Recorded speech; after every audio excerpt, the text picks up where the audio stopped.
Hi hello friends, welcome back to Gubbi's vlog. ನಾನು ಇವತ್ತು ಮಾಡ್ತಿರಕ್ಕಂಥ recipe ಬಜ್ಜಿ, ಮೆಣಸಿನ್ಕಾಯಿ ಬಜ್ಜಿ ಅಂತ ಹೇಳ್ತೀವಲ್ಲ, ಅದು ಉತ್ತರ ಕರ್ನಾಟಕ ಸ್ಟೈಲ್ ಮೆಣಸಿನ್ಕಾಯಿ ಬಜ್ಜಿ ಮತ್ತು ಹೋಟೆಲ್ಗಳಲ್ಲಿ ಸಿಗುತ್ತಲ್ಲ ಅದೇ ಥರದ್ದು.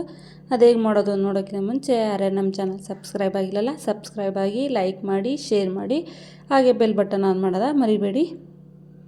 ನೋಡಿ ಎಷ್ಟು ಚೆನ್ನಾಗಿದೆ, ಸೂಪರಾಗಿರುತ್ತೆ. ಈ ಮೆಣಸಿನ್ಕಾಯಿ ಇದು ಖಾರದ ಮೆಣಸಿನ್ಕಾಯಿ, ಉತ್ತರ ಕರ್ನಾಟಕದಲ್ಲೆಲ್ಲ ಸಿಗುತ್ತಲ್ಲ, ಖಾರವಾಗಿರೋದು, ಬ್ಯಾಡಗಿ ಮೆಣಸಿನ್ಕಾಯಿ ಟೈಪ್ ಬರುತ್ತಲ್ಲ ದಪ್ಪಂದು.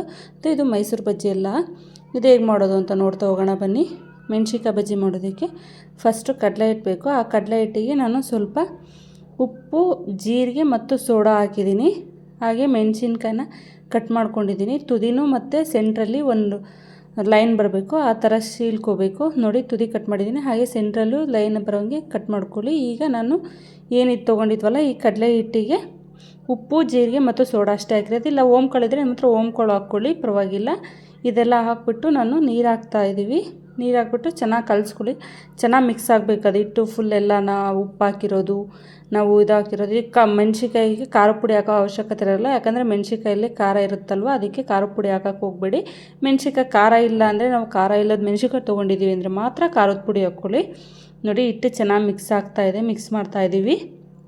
ನೋಡಿ, ಆ ಥರ ಬರಬೇಕದು, ಲೇಯರು ಕಲಿಸಿದಾಗ, ಆವಾಗ ಅದು ಪರ್ಫೆಕ್ಟಾಗಿ ಇಟ್ಟು ಮಿಕ್ಸ್ ಆಗಿದೆ ಅಂತ. ಈ ಕಡೆ ಒಂದು ಸೈಡಲ್ಲಿ ಬಾಣಲಿನೇ ಎಣ್ಣೆ ಹಾಕ್ಬಿಟ್ಟು ಇಟ್ಟಿದ್ವಲ್ಲ, ಎಣ್ಣೆ ಕಾದಿದೆ. ಈಗ ಮೆಣಸಿನ್ಕಾಯಿ ಒಂದೊಂದೇ ಮೆಣಸಿನ್ಕಾಯಿ ಹಾಕ್ತಾಯಿದ್ವಿ. ನೋಡಿ ಎಷ್ಟು ಚೆನ್ನಾಗಿ ಉಬ್ಬು ಬರ್ತಾ ಇದೆ, ಎಷ್ಟು ಚೆನ್ನಾಗಿ ಆಗ್ತಾಯಿದೆ ನೋಡಿ. ಮೆಣಸಿನ್ಕಾಯಿ ಸೂಪರಾಗಿ ಕಾಣ್ತಾ ಇದೆ ಅಲ್ಲ. ಇದೇ ಥರ ಎಲ್ಲ ಮೆಣಸಿನ್ಕಾಯಿ ನಾವೇನು ತೊಗೊಂಡಿದ್ವಲ್ಲ ಎಲ್ಲ ಮೆಣಸಿನ್ಕಾಯಿನೂ ಹಾಕೋದಿನ. ಆ ಬಾಣಲಿಲಿ ಎಷ್ಟಾಗುತ್ತೋ ಅಷ್ಟು ಮೆಣಸಿನ್ಕಾಯಿ ಹಾಕ್ಕೊಳ್ಳಿ. ಈ ಮೆಣಸಿನ್ಕಾಯಿ ನೋಡಿ ಎಷ್ಟು ಚೆನ್ನಾಗಿ ಬೇಯ್ತಾ ಇದೆ. ಈ ಒಂದು ಸೈಡ್ ಬೆಂದಿದೆ ಅಲ್ವಾ. ಈಗ ನಾವು ಉಲ್ಟಾ ಮಾಡೋಣ. ಮೆಣಸಿನ್ಕಾಯಿ ಇದೆಯಲ್ಲ, ಸೈಡಲ್ಲಿ ಮೆಣಸಿನ್ಕಾಯಿ ಬಿಡೋಣ. ನಾವು ಮೆಣಸಿನ್ಕಾಯಿ ಹಾಕ್ಬೇಕಾದ್ರೆ ಒಂದು ಸೈಡೆ ಹಿಂಗೆ ಡ್ರಾಪ್ ಇದನ್ನು ಮಾಡಿ ಹಾಕಬೇಕು.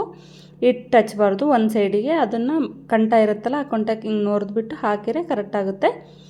ನೋಡಿ, ಒಂದು ಸೈಡ್ ಮೆಣಸಿನ್ಕಾಯಿ ಕಾಣ್ತಾ ಇರುತ್ತಲ್ಲ, ಆ ಮೆಣಸಿನ್ಕಾಯಿನೂ ಚೆನ್ನಾಗಿ ಬೇಯಿಸ್ಕೋಬೇಕು, ಆವಾಗ ಪರ್ಫೆಕ್ಟ್ ಆಗುತ್ತೆ. ಮೆಣಸಿನ್ಕಾಯಿ ಸೂಪರ್ ಟೇಸ್ಟಿಯಾಗಿ ಬರುತ್ತೆ. ಅದಕ್ಕೆ ಎರಡು ಸೈಡ್ ಮೆಣಸಿನ್ಕಾಯಿ ಚೆನ್ನಾಗಿ ಬೇಯಿಸ್ಕೋಬೇಕು. ನೋಡಿ, ಆ ಸೈಡು ಮೆಣಸಿನ್ಕಾಯಿ ಎಷ್ಟು ಚೆನ್ನಾಗಿ ಬೆಂದಿದೆಯಲ್ಲ. ಇವಾಗ ಮತ್ತೆ ಉಲ್ಟಾ ಮಾಡಿ ಹಾಕ್ತಾಯಿದ್ದೀವಿ. ನೋಡಿ ಎಷ್ಟು ಚೆನ್ನಾಗಿ ಪರ್ಫೆಕ್ಟಾಗಿ ಬೆಂದಿದೆ, ಅದು ಸೂಪರಾಗಿದೆ. ಮೆಣಸಿನ್ಕಾಯಿದು ಸಂಜೆ ಈವ್ನಿಂಗ್ ಟೈಮ್ ಸ್ನ್ಯಾಕ್ಸು, ಮಳೆ ಬರಬೇಕಾದ್ರೆ ತಿಂತಾಯಿದ್ರೆ ಸೂಪರಾಗಿರುತ್ತೆ. ಇವಾಗ ರೆಡಿಯಾಗಿದೆ ನೋಡಿ ನಮ್ಮದು ಮೆಣಸಿನ್ಕಾಯಿ. ತೆಗಿಯೋಣ ಇವಾಗ. ಇನ್ನೊಂದು ಬೇರೆ ಪ್ಲೇಟಿಗೆ ಹಾಕೊಳ್ಳೋಣ, ಸರ್ವಿಂಗ್ ಪ್ಲೇಟಿಗೆ. ನೋಡಿ, ಸರ್ವ್ ಮಾಡಿದೆ, ಎಷ್ಟು ಚೆನ್ನಾಗಿ ಕಾಣ್ತಿದೆ ಅಲ್ಲ. ಮೆಣಸಿನ್ಕಾಯಿ ನೋಡ್ತಾ ಇದ್ದರೆ ಬಾಯಲ್ಲಿ ನೀರು ಬರ್ತಾಯಿದೆ, ತಿನ್ನಬೇಕು ಅನ್ನಿಸ್ತಾ ಇದೆ. ಸಂಜೆ ಈವ್ನಿಂಗ್ ಟೈಮಿಗೆ ಸ್ನ್ಯಾಕ್ಸಿಗೆ ಮಾಡಿಸಿದ್ದು, ಪಟ ಅಂತ ಒಂದು 5 to 10 ಮಿನಿಟ್ಸಲ್ಲಿ ರೆಡಿಯಾಗಿ ಹೋಗ್ಬಿಡುತ್ತೆ. ಮೆಣಸಿನ್ಕಾಯಿ ಇತ್ತು ಅಂದರೆ ಸಾಕಾಗುತ್ತೆ.